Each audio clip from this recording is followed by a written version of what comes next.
The Steelers have agreed to a 2-year, $12.25 million deal with Rico Dowdle. That's according to multiple reports. Dowdle ran for over 1,000 yards despite splitting carries with Chuba Hubbard in Carolina. It was the second straight 1,000-yard season for Dowdle. He spent the first 5 years of his career in Dallas playing for new Steelers head coach Mike McCarthy. Back here, joined by our NFL analysts Emery Hunt and Ryan Wilson. Let's start with the news here. Rico Dowdle heading to Pittsburgh. Immediate thoughts, Ryan, when your Steelers gets Dowdle. What is your immediate reaction to this one? Yeah, we talked about all the Kennys that found new homes today. I was sad to lose Kenneth Gainwell because he was the team MVP last year. He was that important to that team, and he was their best player play in and play out. He signs for 2 years, $7 million. So this is sort of a bargain. This is not a bad consolation prize, 2 years, 12 and change. And I think he's going to pick up, Rico is right where Kenneth left off, and I think he provides that sort of versatility. I'm assuming that you made fun of me for doing the bunny quotes. The Aaron Rodgers is coming back, so assuming that. They've had a pretty good day. Michael Pittman Jr., Jamel Dean on the other side of the ball, and now you get Rico Dowdle as the Kenneth Gainwell replacement and save a few pennies on the back end. This seems like a good start. Tough division, all that, but I think there are worse starts to free agency, and I think Rico Dowdle is going to fill that role. Well, we'll see if Rico Dowdle can run this here ball over them hills. Like Uncle Rico energy. Bring that Uncle Rico energy, right? I actually love this for Rico Dowdle because I was a big fan of his last year and how we got to learn more about him from a cerebral standpoint and how he thinks in terms of conceptualizing the game. And he called his own play like, hey, I'm going to be open down this sideline if we run this particular pass route, and they ran it. He was wide open, got the touchdown. So I view him as a Kenneth Gainwell plus. The similar skills like you talked about, Ryan. I just like that he comes in with an attitude. You see the consistency there, 2 separate seasons, same numbers. So that's the type of consistency you want. That's what you paid. That's what you bank on. I expect him to do similar things here in Pittsburgh. Is that something that they might have been missing last season that he's going to add, or is that just replicating in a different package? Replicating in a different package, a bigger package than what they had in Kenneth Gainwell. Gainwell, I joked here during the season that the 3 greatest running backs in history was Jim Brown, DeAndre Swift, and Kenneth Gainwell, because they be balling. Like, I just love the fact that they just get yards. And so you're going to get that with Rico Dowdle. They do a great job of doing the same thing. Now, Dowdle may not help you in a return game, but you may not need him to do that because he's going to be asked to be the bell cow in that offense. And it's also the Mike McCarthy reunion. Yeah. So that's right. Going back to 2024, we had the success in Dallas. And then is there too much to be made of that? I mean, yes, they had success together in Dallas. That's a big connection to bring back there. And trust is everything. Yeah. Coach, I know this guy. I know Bill Parcells used to get a new job, and the first couple of moves he made, go get Vinny Testaverde, go get Richie Anderson, and go get one of them defensive players that he liked. Maurice Carthon. Maurice Carthon. He always get Ramsdale. Like, he always got the same 3 guys everywhere he went. So if the coach pick him trusts up, you, you know. You're going to be in. You think about Dan Quinn, who he's always going to bring. Yeah. Dante Fowler. Exactly. Everywhere he goes. Yeah. I get that. And I mean, that speaks volumes about the direction of this Steelers offense, whomever the quarterback is. Yeah, and, you know, Caleb Johnson was 3rd-round pick last year. Shout out to Jordan in the control room trying to talk up Caleb. Caleb didn't have a great season, rookie season, so he's got to figure that out. But you're not going to put it all on him anyway. You have Jaylen Warren. We know what he can do. This is going to be a running back by committee approach. If Aaron Rodgers is back, bunny ears, he will be the captain of that offense and determine what happens. But he was the biggest Kenneth Gainwell fan, and I think Rico Dowdle will quickly become that for Aaron Rodgers should he be the quarterback, because it's going to take a village for this offense to turn the corner on how things went last year and in that division. All right, we'll see how it all unfolds. Rico Dowdle to the Steelers. Much more to come here on CBS Sports HQ. We're talking winners and losers after the first day of negotiations have begun. NFL free agency is upon us. Who took a big swing? Who took a big win? We discuss. Negotiating window of NFL free agency, and many moves have been made. I'm Madeline Burke here with CBS Sports NFL analysts Emery Hunt and Ryan Wilson.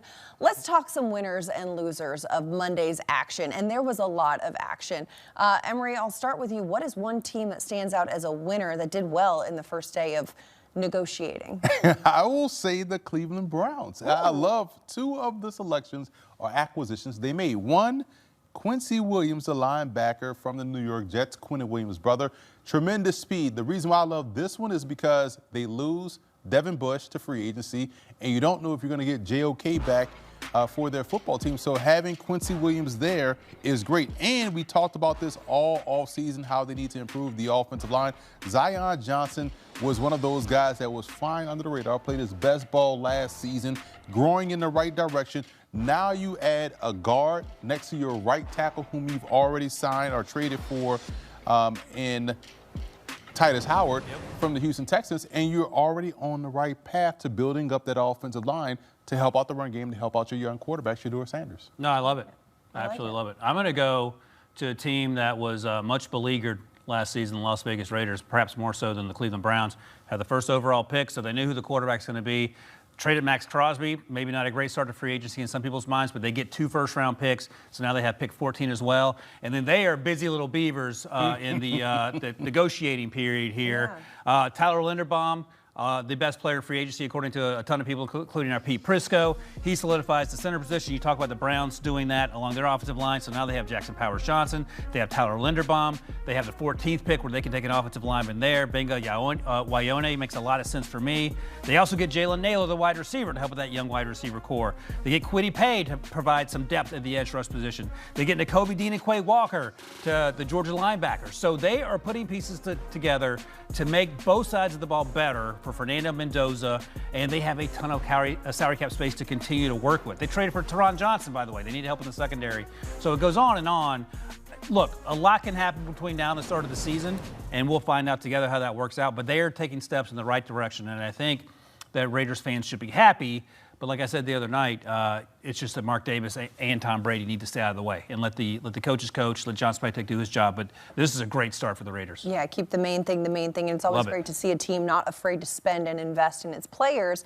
And they're giving out a lot of contracts or a lot of agreements this first day of free agency. And you know what? We got to give out more flowers. One is not enough. So, Ryan, I need another team. Who's wowing you? I'm going to go with the Chicago Bears. And this is a team that you talk about getting it right. So you get your quarterback in Caleb Williams. You get your head coach the next year in Ben Johnson. It can come together. So this is a blueprint for the Raiders of how to do it. So what did?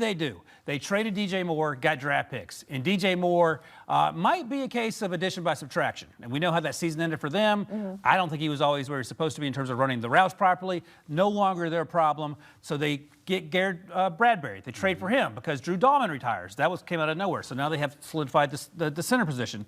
They still have a draft pick where they can get a left tackle if that's what they need to do. They got Kobe Bryant, Super Bowl winner Kobe Bryant, in the secondary. They needed to update that. You talked about Devin Bush. Had a career year last year after bouncing around a little bit, and now he has made his way to Chicago. I love what they've done. They've done little things to improve themselves. I mentioned they moved on from DJ Moore. They moved on from Tremaine Edmonds. They have those replacements already in the building once it becomes official Wednesday at 4 p.m.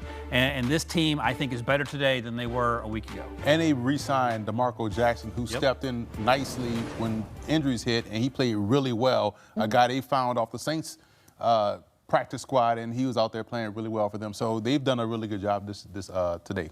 This is a good one, too. Yeah, the Bears are a great one. Who's another one that's standing out to you?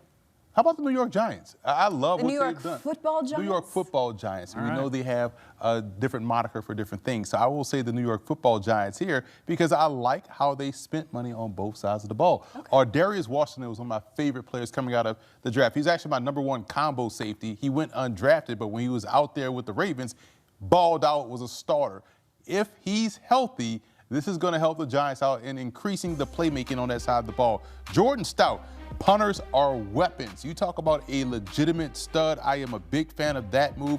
Also bringing back Jermaine Illuminor, depth. Isaiah Likely teaming him up with Theo Johnson. That's a lot of athleticism for your young quarterback in Jackson Dart. And Tremaine Edmonds gives you a nice replacement right there on the inside. He's athletic. He's probably still 19 years old. When he got drafted, he was like the youngest linebacker in the draft. But he's a guy that still has that range sideline to sideline. So Big Blue has done a lot of big things so far in free agency. And bringing over a lot of big purple, too. A lot of those Ravens familiarity, as we talked about. You know, coaches like to have players that they trust on the roster. Let's even out the podium, right? We can't go with just 2. Let's go with 3. Who's your third team standing out and getting some wow factor from you? All right. Staying in New York. I kind of like the food there and kind of like the atmosphere. His vibing is happening. How about the Jets? The Jets did a great job, too. And sometimes you got to protect teams from themselves. The Raiders are doing a great job spending all the free agent cap that they have because they have to. But the Jets did a phenomenal job. Firstly, I don't know why Minka Fitzpatrick is always available. Like, he is always on.